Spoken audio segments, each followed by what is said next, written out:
tous choqués, surpris et peinés par cette nouvelle qu'on a appris hier dans la journée. Le choc à l'université, une étudiante de Lyon 2, âgée de 20 ans, est décédée mercredi d'une méningite. On a fait une recherche des amis les plus proches de cette jeune fille, qui eux-mêmes ont été évidemment prévenus directement et contactés par le corps médical et qui vont subir ou qui vont bénéficier plutôt d'une prophylaxie, c'est-à-dire d'un traitement préventif pour, à toutes fins utiles, empêcher une éventuelle contamination. Cela concerne une vingtaine de personnes de son entourage. Les autres étudiants ont été informés par l'université, mais un traitement n'est pas nécessaire. Le méningocoque est un germe qui se transmet, mais qui ne se transmet pas facilement. Et il ne survit pas dans le milieu extérieur. Donc il ne faut pas... ce n'est pas parce qu'on a été en contact avec la personne qu'il y a nécessité de prendre un traitement préventif, parce qu'il n'y a pas de risque de transmission. Pour qu'il y ait transmission, il faut qu'il y ait un contact répété, prolongé, en face à face. En Rhône-Alpes, on enregistre une cinquantaine de cas de méningite chaque année. Nos collègues ont tenté une interpellation, ils ont eu affaire à des individus particulièrement déterminés, d'ailleurs qui ont forcé le passage avec leur véhicule. Une nouvelle attaque de distributeurs de billets dans l'agglomération. Elle a eu lieu peu après 4 heures ce matin à Vernaison. Pris en flagrant délit alors qu'ils tentaient de fracturer celui du Crédit Agricole, deux malfaiteurs n'ont pas hésité à renverser un policier pour s'échapper. Donc c'est effectivement ce qui nous inquiète en l'occurrence, c'est effectivement cette détermination coûte que coûte pour s'en sortir et qui met la vie en danger de policiers. L'agent n'aurait été blessé que légèrement. Notez que des coups de feu ont été tirés, que la Mercedes des deux malfrats a été retrouvée abandonnée. Ces derniers courent toujours ce soir. Une enquête pour tentative de meurtre a été ouverte. On a entendu au feu, on s'est tous précipités pour descendre en vitesse, puis on a vu les flammes, quoi. Grosse frayeur pour les occupants de cet immeuble rue Volnay dans le 8e. Cette nuit, vers 2h30, un violent incendie s'est déclaré dans un appartement du 5e étage. Ses occupants ont pu donner l'alerte. Les évacuations se sont faites à la fois par l'intérieur.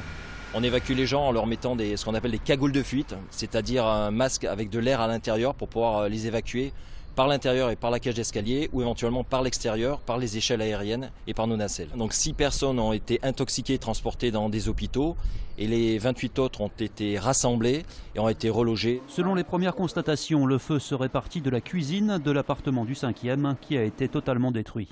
Donc ce qu'on peut conseiller aussi aux gens, c'est de s'équiper de détecteurs autonomes de fumée afin d'être réveillés très rapidement pour éventuellement arrêter le début d'incendie ou pouvoir évacuer les lieux le plus vite possible. Il faut savoir que des incendies domestiques comme celui-ci, il y en a en France un toutes les 2 minutes et que c'est 800 morts par an, essentiellement la nuit. C'est au 3e étage de cet immeuble HLM que vivait Houssine, l'homme qui a tenté de s'immoler par le feu hier dans la mairie de l'Arbrel. Sa voisine du 5e est encore sous le choc. Elle l'a croisé quelques minutes seulement avant le drame. Alors ça va, oui, ça va, mais toujours comme ça. Alors j'ai dit une question d'argent, il me dit non, mais j'ai à la mairie. Alors bon, j'aurais vu une détresse plus aiguë, si vous voulez, je serais restée un petit peu avec lui. Houssine, 47 ans, vivait seul dans ce quartier depuis 6 ans. Selon nos informations, il s'apprêtait à déménager dans un foyer à Lyon. Ses voisins sont unanimes, il était jovial et sans histoire. Difficile aujourd'hui d'expliquer son geste. Franchement, je ne m'attendais pas, j'étais surpris parce que ça n'a pas l'air d'être quelqu'un qui est déprimé ou quoi. Même incompréhension à la mairie qui a pu rouvrir normalement ce matin. L'homme était connu des services sociaux, mais le maire ne sait toujours pas pourquoi il tenait à le voir. Il s'est présenté calmement au service de l'accueil, aux filles qui étaient là, en leur demandant à voir le maire. Voilà, donc, et immédiatement après, il a sorti une bouteille de produits pleine d'essence qui s'aspergeait complètement le corps. Ce soir, l'homme est toujours dans un état critique.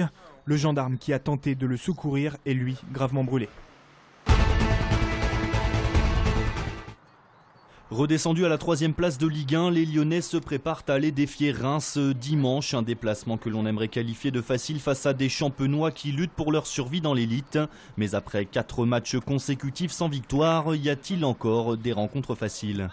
Le jeu qu'on a produit, le nombre de tirs qu'on a pu faire, le nombre de jeux en mouvement que j'ai pu voir contre Sochaux, je ne le vois pas de la part de toutes les équipes. Donc je veux m'appuyer sur ce que j'ai vu contre Sochaux et qu'on fasse encore mieux dans la détermination.